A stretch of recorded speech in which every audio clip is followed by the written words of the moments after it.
Alright there guys, and welcome back to another video.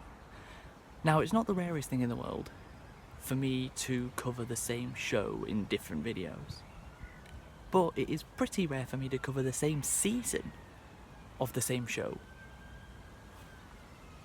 more than once.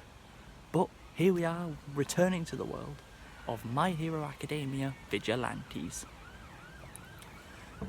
So when we left off, Koichi and Knuckle Duster had just saved Popstep from a very overexcited fan. Next up we have Koichi meeting Ida's brother. Yes, Ida's brother, who's not out of action like he is in the main series. Because Vigilantes is set about 3 years before the main series. So that's why we're not going to see any of the actual main cast of the main series outside of the pro heroes that were already there.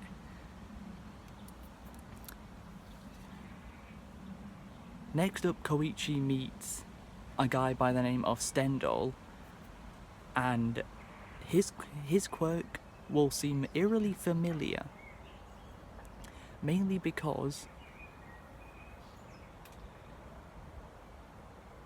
if he licks the blood of another person, he renders their body useless. That is because you take one look at the guy's tongue and you immediately realise that is Hero Killer Stain from season 2 of the main series. Yeah, he is here before he became a villain.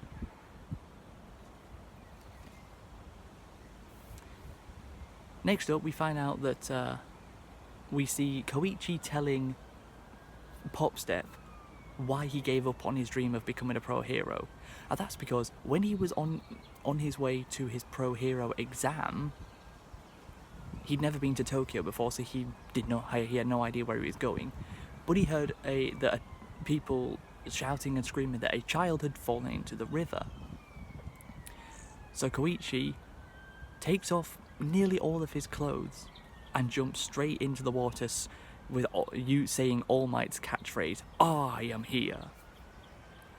And this pink-haired boy, you'll understand why I put that in quotes in a minute, so Koichi jumps in, saves the kid, and realises that the water is really damn shallow and that he can literally just stand up in it. And then the All Might hoodie merch that he was wearing, he gives to the kid, only to find out that that kid had pink hair. Well, we knew the kid had pink hair from just looking at him. Until you realise, who's the only other character in Vigilantes that also has pink hair? Popstep.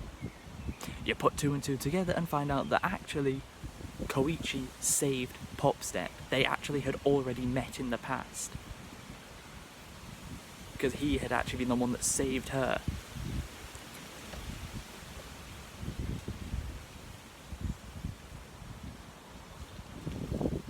And ever since he did save her,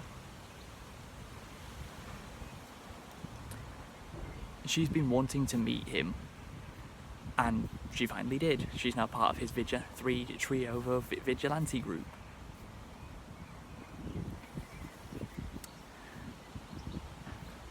Next, after all that, we meet a brand new pro hero, an American one called Captain Celebrity. And wow. Just wow, this guy is a freaking absolute prick, is the best way I can explain. He doesn't care about actually saving people, he cares more about the good PR from like the media that he's gonna get for what he's doing. Like, he literally has a whole freaking camera crew set up just before he actually goes and saves someone. And Koichi is not too best pleased with this guy, and thinks, how the hell is this guy a pro hero? Well, also, why is he in Japan? Well, that's because back in America, nobody likes him. Because him and his wife are in a big lawsuit case, and He ran away to Japan where no one really knew about his past, so he could gain popularity all over again without anyone really knowing what the type of person this guy is. And funnily enough, he's voiced by, in the English dub of the show, he's voiced by Sean Schemmel, who also voices Goku.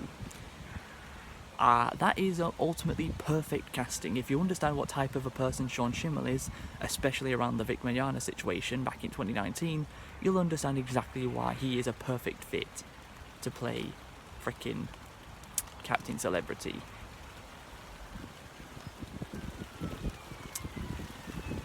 Next up, we have Makoto and his upperclassman at college, Makoto. I know that might sound like a boy, but no, Makoto is a girl. Her quirk is basically if she makes a physical touch with another person, she can immediately tell if that person is telling the truth or not. And she asks Koichi to help her with a research project she's doing on the Vigilantes, because of course that's what she's doing it on. Koichi's thinking, oh crap, well, I'm one of those people. Popstep is another one, and Knuckle Duster is the last one. Oh dear. So they go to all the different spots that the vigilantes have been seen at in the past, and go around asking people about them. They call Koichi they call the Crawler or the Crueler. That was something that's been a running gag throughout most of the show so far. People getting Koichi's hero name wrong, calling him the Crueler instead of what he changed his hero name from Nice Guy, which is what it was at the very beginning, to the Crawler. But everyone keeps calling him the Crueler, which is really damn funny. So they do investigations about it. They all, of course, love Popstep, although most of the things they talk about are either her ass or how attractive she is. Pretty much that's it. They call Koichi a creep, and he's thinking, thank God no one knows it's actually me that's the Crawler.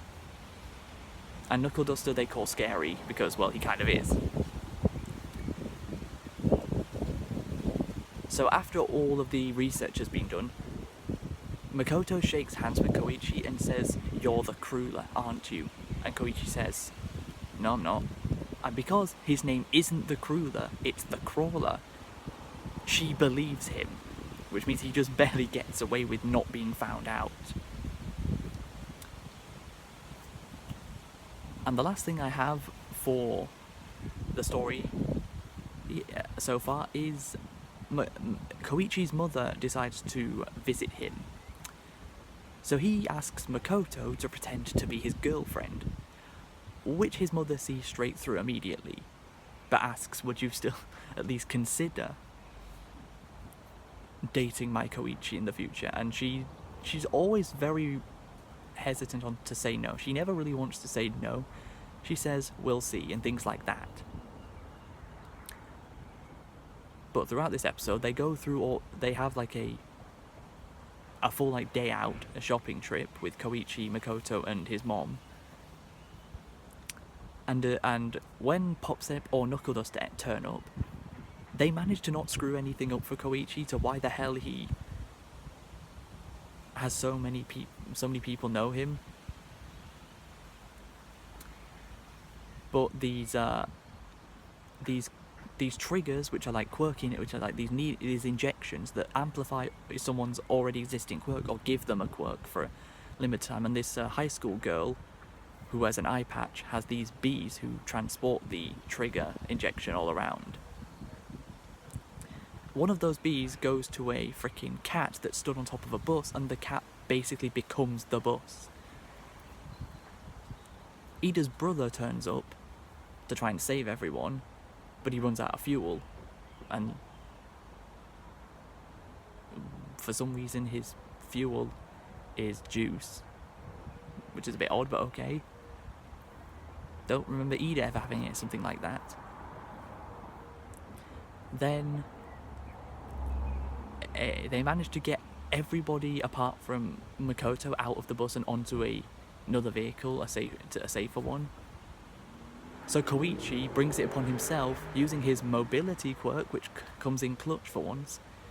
He saves Makoto, and uses part of his quirk that he forgot that he could do, which basically lets him like essentially almost fly through the air from his feet. Like accelerator boosters on his feet that push him into the air. It was quite cool, and I mean Makoto is quite pretty. So I mean, of course, Koichi always has that going for him when he saves her. And for some reason, Koichi's mom's quirk is basically being able to slap someone from like really far away. Like she'll slap right in front of her, but the effect will go all the way over to the person that she's targeting. It's very odd. But yeah, that is all that has happened since the last video. I won't make a third video on this, that would be just milking it. But yeah, that is going to do it for my second video on My Hero Academia Vigilantes. I have one more My Hero Academia video planned before Season 8 begins in October, so I'll be posting that around closer to the time, so don't expect that to be out anytime soon. But yeah, thank you all for watching. If you've enjoyed, please be sure to leave a like, subscribe if you're new to the channel, and until we meet again, see you in the next one.